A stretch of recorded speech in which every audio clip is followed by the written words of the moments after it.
और पूजनीय नदियों का दिव्य संगम होता है। इन नदियों के संगम में स्नान करने एवं संगम का जल ग्रहण करने से मनुष्य मुक्ति का अधिकारी बन जाता है और इसमें किंचित भी संदेह नहीं है। ब्रह्म पुराण में ब्रह्मा जी भी कहते हैं कि प्रयाग में सरस्वती जी अदृश्य रूप में आकर गंगा जी से मिलती हैं। इसलिए इस क्षेत्र को सरस्वती तीर्थ संगम भी कहा गया है। सरस्वती नदी के अदृश्य रूप से मिलने के पीछे भी एक पौराणिक कथा सुनने को मिलती है।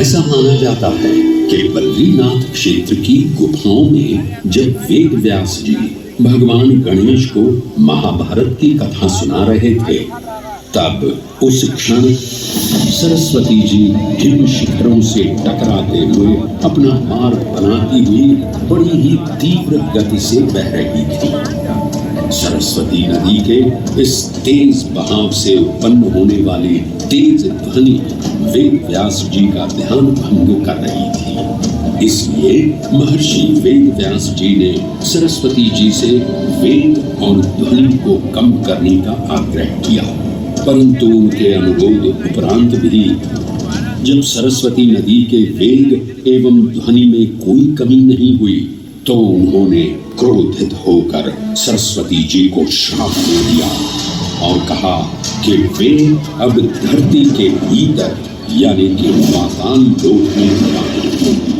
तब से ये माना जाता है कि हिम शिखरों से उद्गमित हुई सरस्वती नदी उत्तराखंड के माना गांव से आगे अपने अदृश्य रूप में प्रवाहित होती है।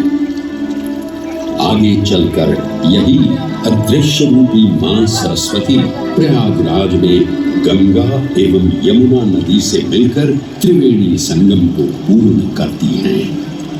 ये प्रयाग नगरी पवित्रता का उद्गम है, जिसके अंश हमें वेदों एवं पुराणों में भी मिलते हैं, जिनमें वर्णित है सुरों असुरों द्वारा हुआ समुद्र मंथन। अमृत प्राप्ति के लिए सुरों और असुरों ने एकजुट होकर क्षीर सागर का मंथन किया, जिसके संदर्भ में पुराणों में विभिन्न कथाएं देखने को मिलती हैं।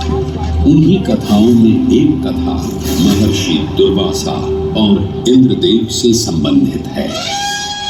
इस कथा के अनुसार ऋषि दुर्वासा ने इंद्रदेव से प्रसन्न हो उन्हें पारिजात पुष्पों की एक दिव्य माला भेंट की, जिसे इंद्रदेव ने साधारण पुष्पों की माला समझ स्वयं धारण न कर उसे अपने वाहक गजराज ऐरावत के मस्तक पर रख दिया। पल भर में गजराज ने वो माला धरा पर गिरा उसे अपने पैरों तले रौंद दिया। ऋषि दुर्वासा से ये अपमान सहन न हुआ और उसी क्षण क्रोधित हो उन्होंने इंद्रदेव को श्राप दे दिया। हे अहंकारी इंद्र, तेरा इतना दुस्साहस कि तूने मेरा अपमान किया। जिस वैभव एवं शौर्य पर तू इतरा रहा है, क्षण भर में ही तेरा ये वैभव, प्रतिष्ठा, शक्तियां सब नष्ट हो जाएंगी। अत्रिपुत्र दुर्वासा समस्त देवगणों को श्रीहीन होने का श्राप देता हूं।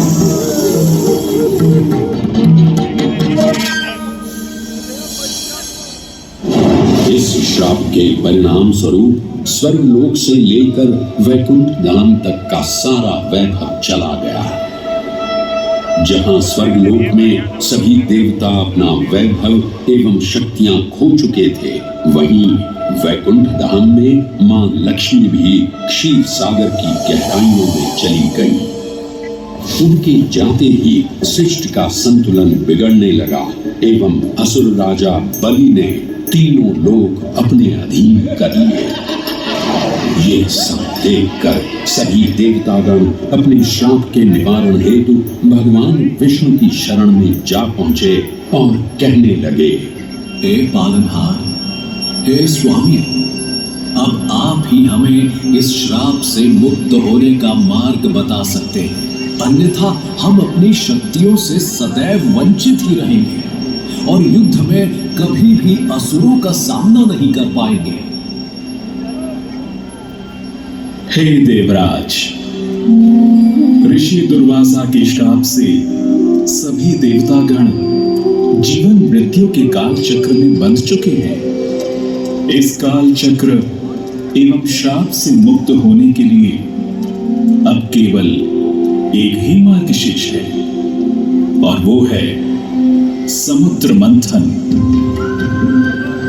इस समुद्र मंथन से निकलने वाले रत्न ही आपके खोए हुए यश, वैभव और कीर्ति को पुनः स्थापित करेंगे। परंतु आपको इस मंथन के लिए असुरों के बल की भी आवश्यकता होगी, क्योंकि उनके बिना यह समुद्र मंथन संभव नहीं है। जैसे आपकी आज्ञा प्रभु। हम असुरों के साथ समुद्र मंथन करने के लिए तैयार हैं। देवताओं और असुरों ने एक मत होकर क्षीर सागर का मंथन करना स्वीकार किया। जहां मंदार पर्वत मथनी के रूप में आए तो वहीं वासुकी नाग को नेति की भूमिका मिली। भगवान विष्णु ने स्वयं कूर्म अवतार धारण कर मंदार पर्वत को उसका आधार प्रदान किया। क्षीर सागर को मथना शुरू किया गया और 14 रत्नों में सबसे पहले हलाहल विष उत्पन्न हुआ। उस विष के प्रभाव को कोई भी देवता या असुर सहन करने में समर्थ नहीं थे। इस कालकूट विष से सृष्टि का विनाश हो सकता था। इसीलिए इस आपदा से बचाने स्वयं देवों के देव महादेव प्रकट हुए। इस विष का पाप किया। ये सब देख मां पार्वती ने विष को भगवान शिव के कंठ तक ही रोक दिया। इस कालकूट विष के प्रभाव से महादेव का कंठ नीला पड़ गया और तभी से उन्हें नीलकंठ के नाम से ही जाना जाने लगा।